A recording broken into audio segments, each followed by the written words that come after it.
Thank you very much. Good afternoon. Thank you. I'm here today to talk about our relationship with China and several new measures to protect American security and prosperity. China's pattern of misconduct is well known. For decades, they've ripped off the United States like no one has ever done before. Hundreds of billions of dollars a year were lost dealing with China, especially over the years during the prior administration. China raided our factories, offshored our jobs, gutted our industries, stole our intellectual property, and violated their commitments under the World Trade Organization. To make matters worse, they are considered a developing nation, getting all sorts of benefits that others, including the United States, are not entitled to. But I have never solely blamed China for this. They were able to get away with the theft like no one was able to get away with before because of past politicians and, frankly, past presidents. But unlike those who came before, my administration negotiated and fought for what was right. It's called fair and reciprocal treatment. China has also unlawfully claimed territory in the Pacific Ocean, threatening freedom of navigation and international trade. And they broke their word to the world on ensuring the autonomy of Hong Kong. The United States wants an open and constructive relationship with China, but achieving that relationship requires us to vigorously defend our national interests. The Chinese government has continually violated its promises to us and so many other nations. These plain facts cannot be overlooked or swept aside. The world is now suffering as a result of the malfeasance of the Chinese government. China's cover-up of the Wuhan virus allowed the disease to spread all over the world, instigating a global pandemic that has cost more than 100,000 American lives and over 1 million lives worldwide. Chinese officials ignored their reporting obligations to the World Health Organization and pressured the World Health Organization to mislead the world when the virus was first discovered by Chinese authorities. Countless lives have been taken and profound economic hardship has been inflicted all around the globe. They strongly recommended against me doing the early ban from China, but I did it anyway and was proven to be 100% correct. China has total control over the World Health Organization, despite only paying $40 million per year compared to what the United States has been paying, which is approximately $450 million a year. We have detailed the reforms that it must make and engage with them directly, but they have refused to act. Because they have failed to make the requested and greatly needed reforms, we will be today terminating our relationship with the World Health Organization and redirecting those funds to other worldwide and deserving urgent global public health needs. The world needs answers from China on the virus. We must have transparency. Why is it that China shut off infected people from Wuhan to all other parts of China? It went nowhere else. It didn't go to Beijing. It went nowhere else. But they allowed them to freely travel throughout the world, including Europe and the United States. The death and destruction caused by this is incalculable. We must have answers, not only for us, but for the rest of the world. This pandemic has underscored the crucial importance of building up America's economic independence, reshoring our critical supply chains, and protecting America's scientific and technological advances.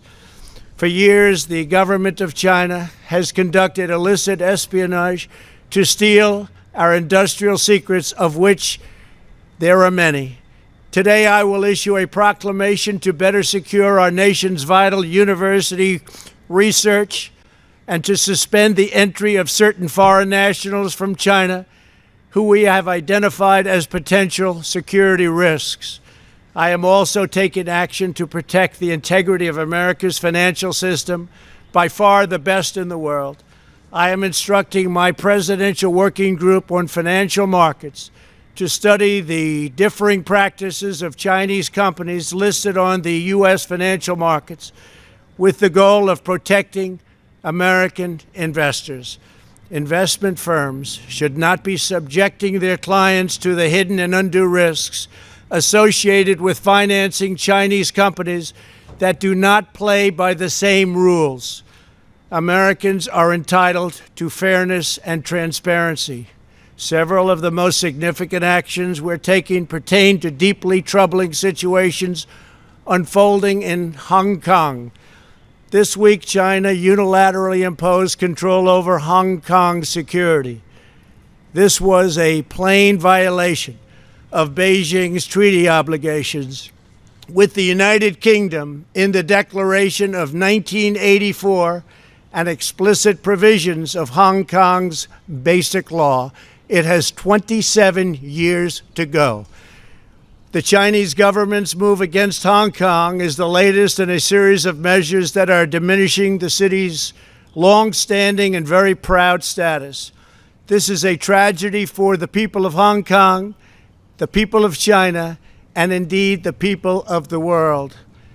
China claims it is protecting national security. But the truth is that Hong Kong was secure and prosperous as a free society. Beijing's decision reverses all of that. It extends the reach of China's invasive state security apparatus into what was formerly a bastion of liberty.